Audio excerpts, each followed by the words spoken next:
Nós temos exposto o Hebreus 11, temos caminhado Hebreus 11, versículo por versículo. Domingo passado, Cláudio foi retrasado, eu já nem me lembro, preguei a primeira porção de Hebreus, a fé de Moisés. Eu queria continuar nesse domingo, a segunda parte, os próximos 2 versículos, Hebreus 11,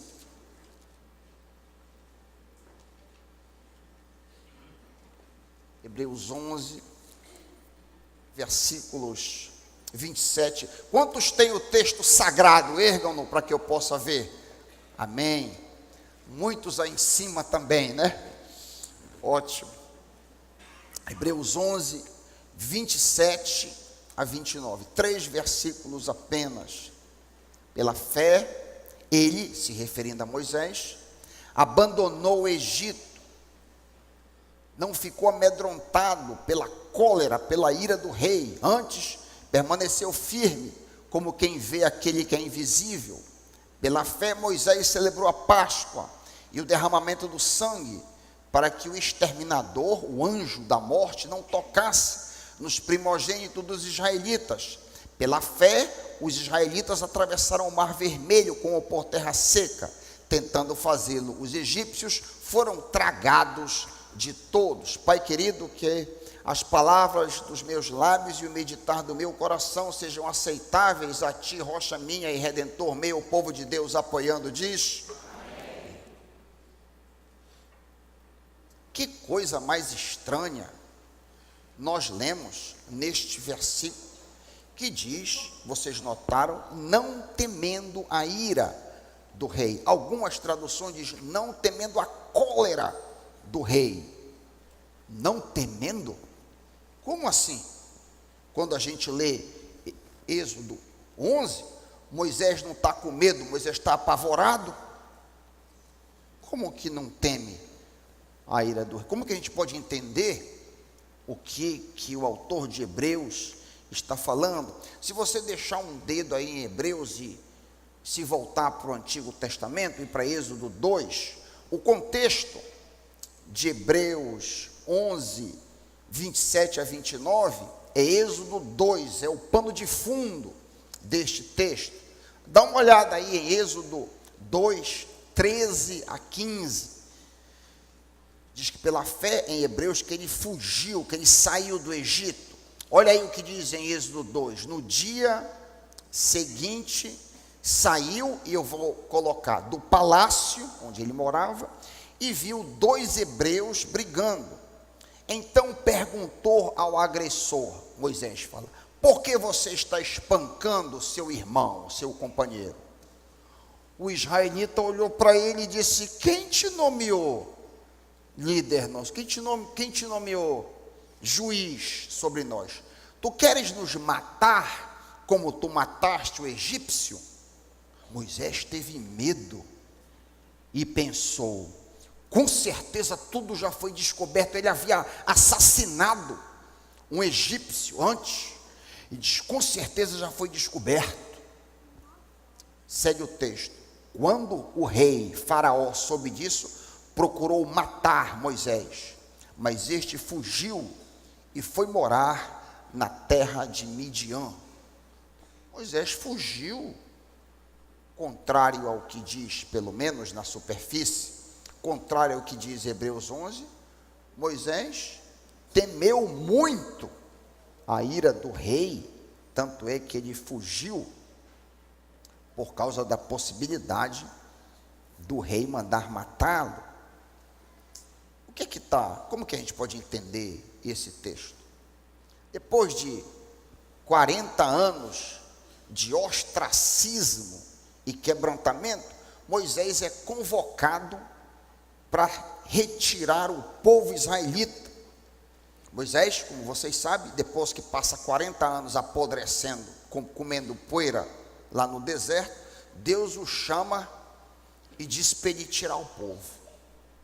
Antes, 4 décadas antes, Moisés estava no auge da força, no apogeu da fama, no clímax do poder, e na máxima autoconfiança. Eu queria destacar essa palavra, autoconfiança.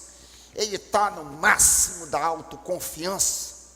Lembremos que dos 4 meses de idade, de bebezinho, de 4 meses a 40 anos, Moisés esteve no palácio, recebendo toda a regalia, recebendo a melhor comida, o melhor tratamento, treinado na Universidade do Cairo, o centro mais importante de cultura da época, com o bom e do melhor.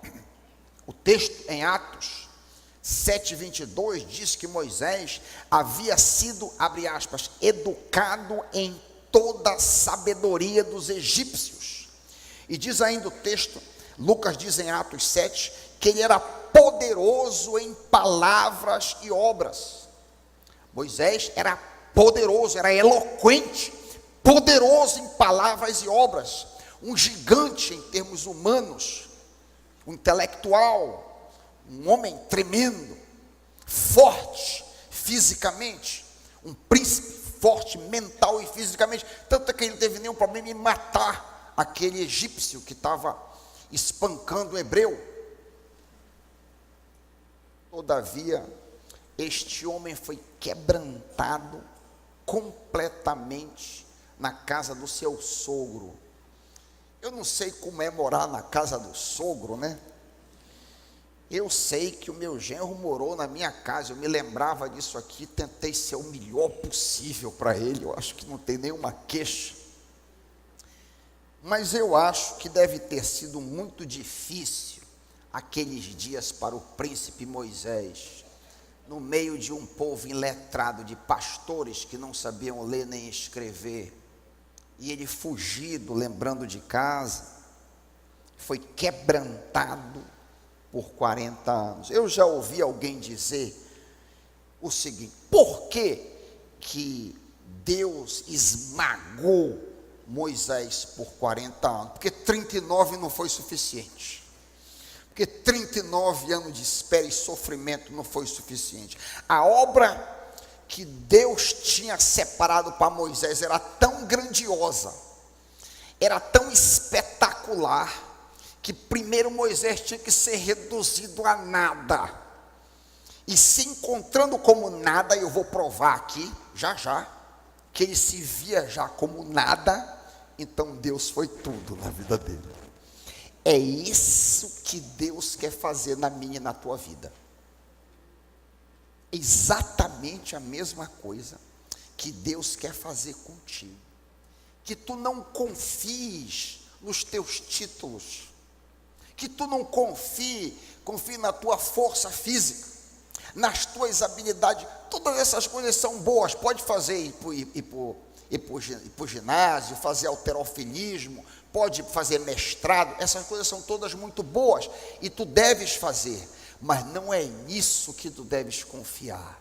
A tua confiança deve estar no Senhor. É no Senhor que deve estar depositado a tua confiança. Moisés foi tão esmagado, Moisés foi tão triturado pela mão do Senhor, que quando o Senhor aparece a ele, 40 anos depois da fuga, Moisés repete várias vezes a sua pequenez. Ele chega a dizer que ele nem falar sabe. Quer prova? Êxodo 3, ele diz, ele não é eloquente. Lembram que na realidade ele era poderoso em palavras, como nós lemos em Atos 7, lá jovenzinho, lá atrás. Mas olha o que ele diz em Êxodo 3, 10 e 12. Deus, a voz da sarça, diz: vai, eu vou te enviar a Faraó, para que tires do Egito o meu povo. Então Moisés disse: quem sou eu? Quem sou eu para fazer uma coisa dessa? Eu estou parafraseando.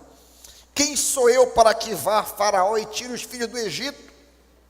Respondeu-lhe Deus: certamente eu serei contigo, isso te será por sinal. Quando houveres enviado, quando tiveres tirado do Egito o meu povo, servireis a Deus neste monte.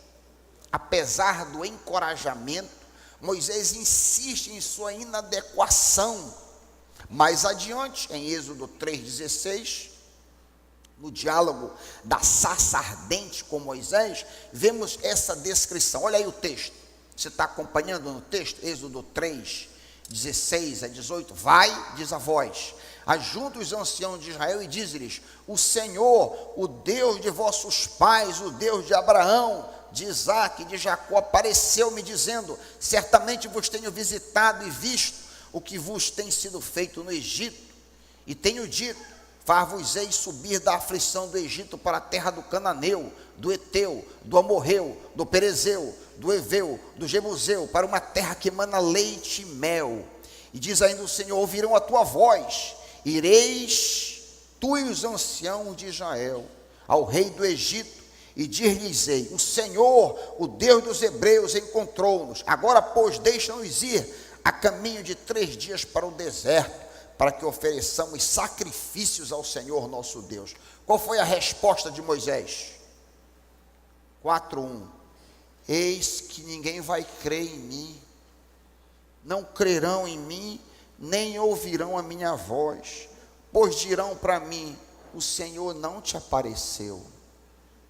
Olha aqui, o ponto que Moisés chegou, a resposta que o Senhor dá a essa segunda evasiva de Moisés, é encorajá-lo com sinais e maravilhas. Deus, como vocês sabem, diz para Moisés jogar o cajado no chão, e aquilo então se transforma numa serpente, e diz, pega na serpente, faz sinais ali, naquele deserto, aquela tocha pegando fogo, e aquela voz comandando, e aqueles sinais, aquelas maravilhas acontecendo, para fortalecer Moisés. Mete a tua mão dentro, diz a voz, tira, e a mão dele estava branca de lepra, apodrecida, coloca de volta, tira, a mão estava perfeita, um sinal espetacular, para fortalecer, para dizer que ele podia ir com confiança. Mesmo assim, apesar de tamanho milagre, Moisés diz, Senhor, Êxodo 4, Senhor, eu não sou eloquente, nem fui antes. Imagina, nem fui antes, eu nunca fui eloquente, sou pesado de boca e de língua. E o Senhor diz, quem fez a boca? Quem faz o mudo? Quem faz o surdo? Quem faz ver? Quem faz o cego? Não sou eu? Vai, eu serei com a tua boca e te ensinarei o que has de falar. Pela quarta vez, Moisés responde negativamente, Senhor, Êxodo 4:13, olha aí, Êxodo 4:13 e 14, peço-te que envies outra pessoa, manda outro, Senhor. Então o Senhor se irou com Moisés e disse, você tem o seu irmão Arão, levita, ele fala bem, ele está vindo a seu encontro, irá com você. Há uma enorme lição aqui. Nós vamos aprender hoje uma grande lição, que coragem não é ausência de medo, coragem é a ação de perseverar apesar do medo. Coragem é perseverar a despeito do medo. Há uma ligação muito estreita entre perseverança e coragem.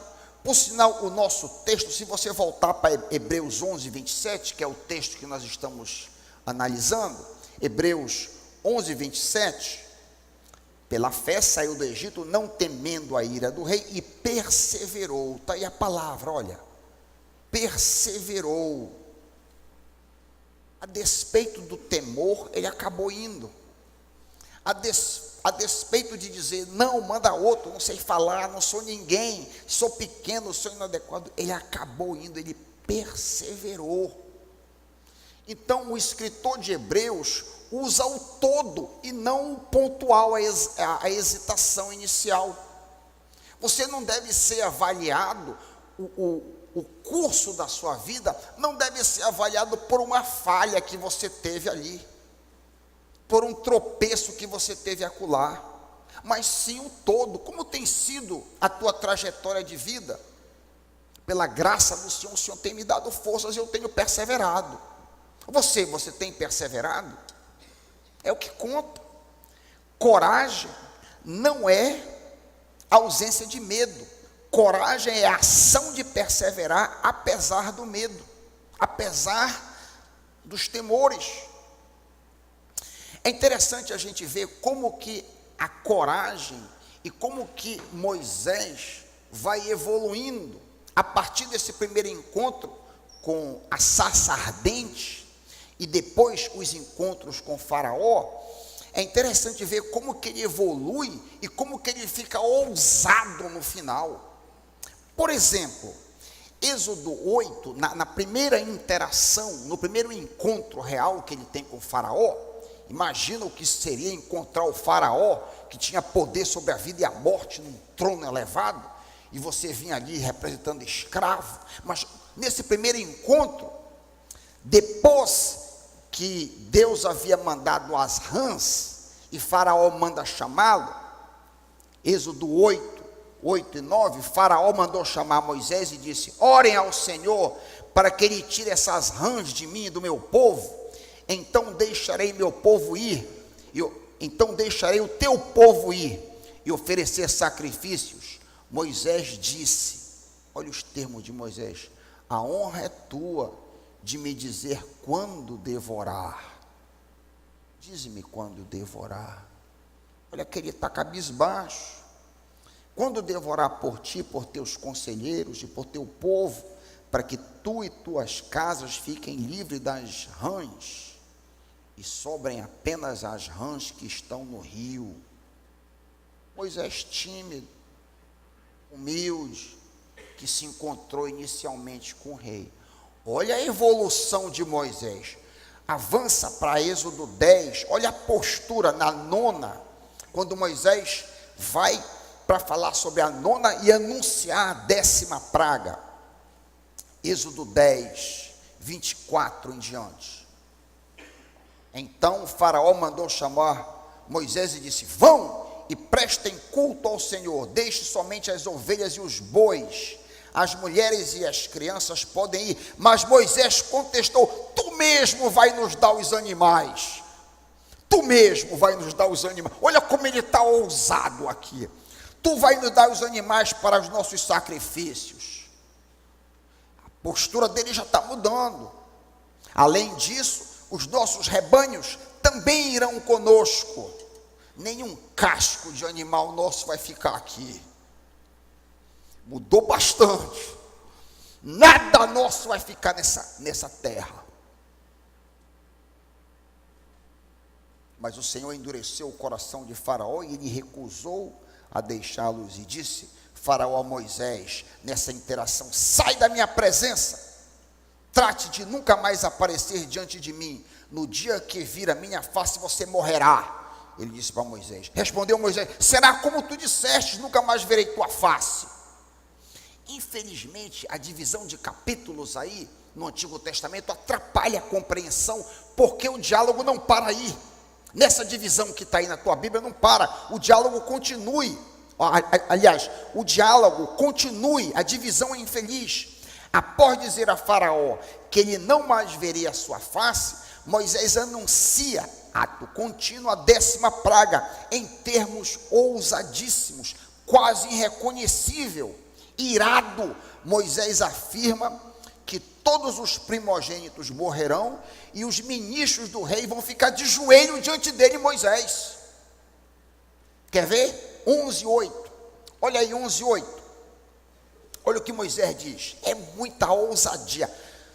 Todos esses teus conselheiros virão a mim e se ajoelharão diante de mim, suplicando: saiam você e todo o povo que segue, só então eu sairei.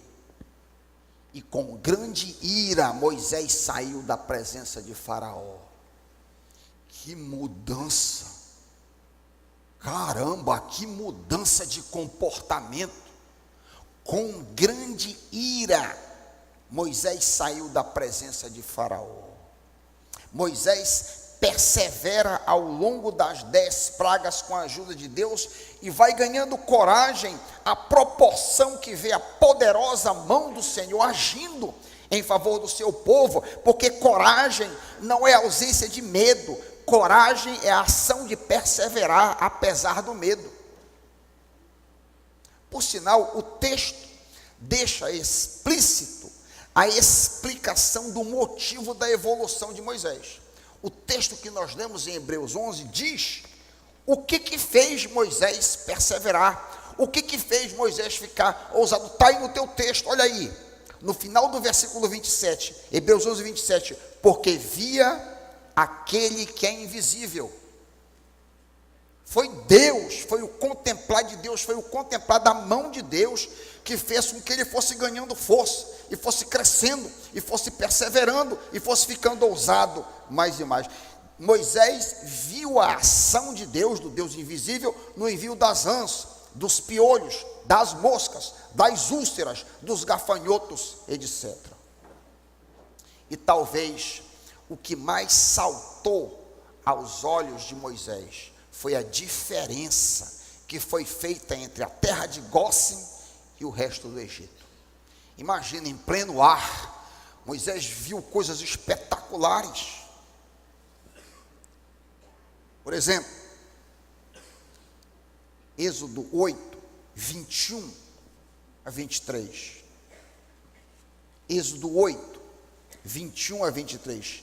Se você não deixar meu povo ir, enviarei enxames de mosca para atacar você, os seus conselheiros, o seu povo e suas casas, as casas dos egípcios, bem como o chão que pisam se encherão de moscas. Mas está aqui o milagre estúpido. Mas naquele dia tratarei diferente a região de Gósen, onde habita meu povo. Nenhum enxame de moscas se achará ali, para que você saiba que eu, Yahvé, o Senhor, estou nessa terra. Eu vou fazer distinção entre meu povo e o seu. Esse sinal miraculoso acontecerá amanhã. Imagina, em pleno ar, só tem mosca voando aqui, mas não passa daqui para lá. Eita! Mosca em todo canto voando, mas naquela região ali não passava, como se houvesse uma parede invisível. Eu farei distinção entre o meu povo, os hebreus e os egípcios. Foi esse ver da mão do Senhor que encorajou Moisés. Em vários outros momentos isso é repetido. Por exemplo, em Êxodo 9, 3 e 4, quando Moisés diz a Faraó que Deus iria mandar uma praga terrível sobre os rebanhos do Faraó que estão nos campos, os cavalos, os jumentos, os camelos, os bois, as ovelhas. Porém o Senhor fará distinção entre os rebanhos de Israel e os rebanhos do Egito. Nenhum animal dos israelitas morrerá. O Senhor estabeleceu um prazo. Amanhã, disse Moisés, o Senhor fará o que prometeu. No dia seguinte o Senhor o fez. Todos os rebanhos dos egípcios morreram, mas nenhum rebanho dos israelitas morreu. Faraó, diz o texto, mandou verificar e constatou que nenhum animal dos israelitas havia morrido. Foi o observar da mão do Senhor que fez com que Moisés foi cada vez mais ousado e ganhando confiança. Ainda um outro exemplo, em Êxodo 9, quando caiu granizo.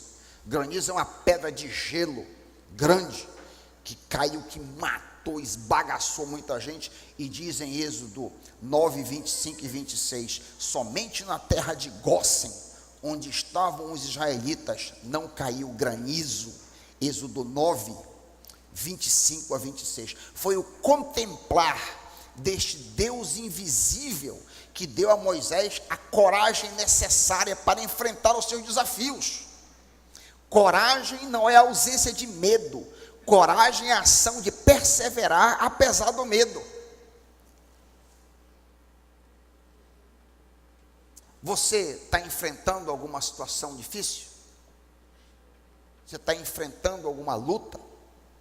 Possibilidade de perder o emprego, um exame que você tem que fazer, um teste que você precisa prestar, um TCC a defender na faculdade, algum desafio no seu trabalho, o que quer que seja, saiba que ser um homem de coragem, confiar em Deus, não é que você não vá temer, não. Todos nós tememos, Moisés temeu.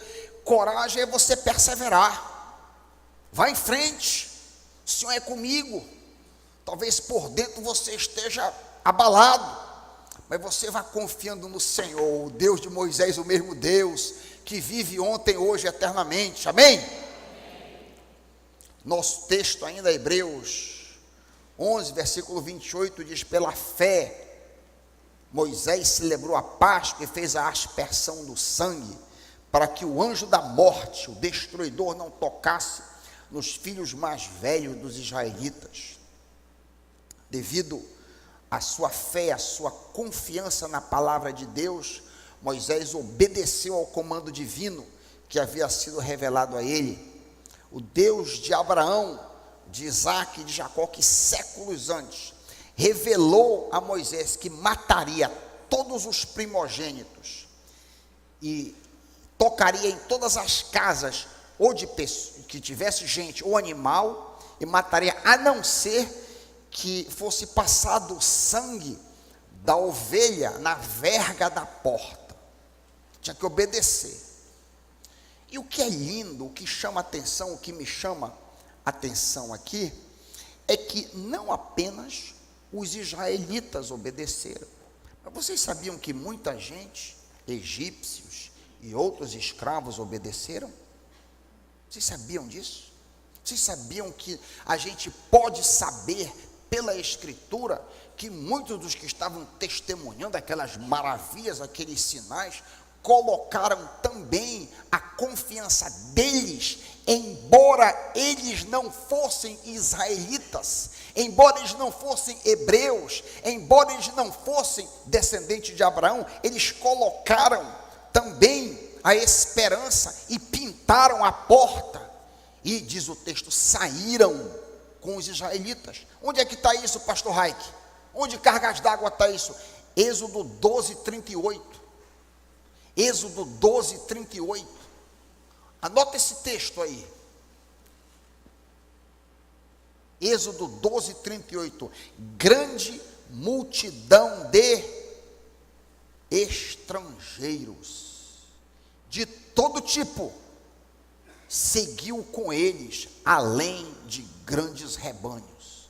Quando o povo saiu, quando os hebreus saíram, muitos que não eram hebreus foram também, que depositaram a sua fé no Senhor, que pintaram a verga, que creram. Não é só membro da primeira igreja batista que vai ser salvo, não. Não é só batista que vai entrar na terra prometida, não. É toda aquela pessoa que ama o Senhor Jesus e vive por louvor da glória dele. A Bíblia diz que nós vamos ter surpresa no céu, que muita gente que a gente não espera vai estar sentado com Abraão, Isaac e Jacó, disse Jesus. Muita gente que a gente não espera. Outro dia eu estava lavando o carro e uma pessoa estranha, um lavador de um homem muito, nunca tinha visto, uma pessoa lá lavando, cheio do Senhor, falando de coisas. Eu peguei, dei para eles, glória a Deus e tal. Eu imagino, não sei se vai para uma igreja, não sei, mas aquela pessoa ali colocou a confiança em Jesus, de repente está vivendo para a glória de Jesus, evitando o pecado, vai estar na glória com Abraão, Isaac e Jacó. Nem é membro de igreja nenhuma, eu não sei, mas diz o texto, Êxodo 12, 38, grande multidão, não foi um ou dois, não, grande multidão de estrangeiros de todo tipo, não foi só egípcio, não sei que tipo de estrangeiro tinha lá, além dos locais, gente variada, seguiu com os hebreus, conforme o Senhor prometeu, Assim aconteceu, diz o nosso texto, para que o destruidor não tocasse nos filhos mais velhos. Êxodo 12 diz que à meia-noite o Senhor matou todos os primogênitos do Egito, desde o filho mais velho de Faraó, herdeiro do trono, até o filho mais velho do prisioneiro que estava no calabouço, e também todas as primeiras crias dos animais. No meio da noite, Faraó, todos os seus conselheiros e todos os egípcios se levantaram, e houve grande pranto no Egito, pois não havia casa que não houvesse um morto. Naquela mesma noite, o Faraó mandou chamar Moisés e Arão e disse: lembram que ele tinha dito antes, tu nunca mais vai ver meu rosto, vou te matar. Lembra que ele disse? Mandou chamar de novo: saiam imediatamente do meio do meu povo, você e os israelitas vão prestar culto ao Senhor como vocês pediram, leve seus rebanhos, como tinham dito, abençoem a mim também. Mas Faraó reverteu o quadro completamente: me abençoa, me abençoa. Os egípcios pressionavam o povo para que apressasse a sair do país, porque eles diziam: todos nós morreremos. É interessante como que um homem de Deus, uma mulher de Deus, quando ele vive o evangelho, seja na escola, seja no trabalho, a pessoa diz: me abençoa, me dá uma palavra. Quando você é crente, se você é crente mesmo, lá no seu trabalho, na sua vizinhança, se você age como crente, e as pessoas têm uma reverência, porque das duas, ou te detesto por causa do cheiro de morte, que a tua vida é um testemunho contra ele, ou então tem uma reverência, não tem meio termo, porque ou ajunta ou espalha, ou ajunta ou espalha. Se você está naquele meio termo, você não está vivendo como crente, você é um agente secreto, e Deus não tem agente secreto. Tem que ser crente lá onde você está. Onde você está, onde você mora, onde você trabalha, onde você estuda, não interessa que tipo de trabalho você faz, você tem que ser crente lá. E as pessoas vão dizer: me abençoa, me dá uma palavra, eu estou num aperto, me dá uma orientação aqui, a minha mulher está brigando comigo, o meu esposo está me traindo, o meu filho está nas drogas, me dá uma orientação, me dá uma luz, porque as pessoas veem Deus em você, vão prestar culto, levem o rebanho, abençoem a mim também, disse aquele homem ímpio, aquele filho do diabo, abençoem a mim também. Pela fé, por último versículo, 11:29, o povo atravessou o mar vermelho como em terra seca, mas quando os egípcios tentaram fazê-lo, morreram afogados. Que maravilha portentosa deve ter sido aquela visão, que visão tremenda, o mar aberto, como muralha do lado direito e do lado esquerdo, como relatado em Êxodo 14, e aí eu queria pedir para tu fazeres um exercício, tentar estar presente ali no meio daquele vento, salpicado de água. Lembra, 2 milhões de pessoas, era mais do que a população de Belém e Ananindeua juntos, 12 milhões de pessoas, é um ajuntamento enorme, e eu imagino vaca, jumento, animais de todo tipo, mulher grávida, choro de bebê, diante daquela aguaceiro todo, aquele portental de mar aberto, e imagino relâmpago, e o povo com certeza um tanto temeroso também, diante daquilo, para passar no meio do mar. 2 milhões de pessoas atravessaram o mar vermelho, e devem tê-lo feito em meio a muito temor e tremor. Com certeza fizeram isso com muito medo, a travessia, mas coragem não é ausência de medo, coragem é agir e perseverar apesar do medo, isso é coragem. E eles atravessaram ali apesar dos temores. A fé ou a confiança em Deus levou Moisés e os israelitas a deixarem um tremendo legado que hoje estamos estudando. Nós aprendemos que a caminhada de fé pode envolver temor diante dos desafios, é normal. Não se culpe, porque às vezes você fica receoso. É normal temor e tremor. O que interessa é você perseverar até o fim.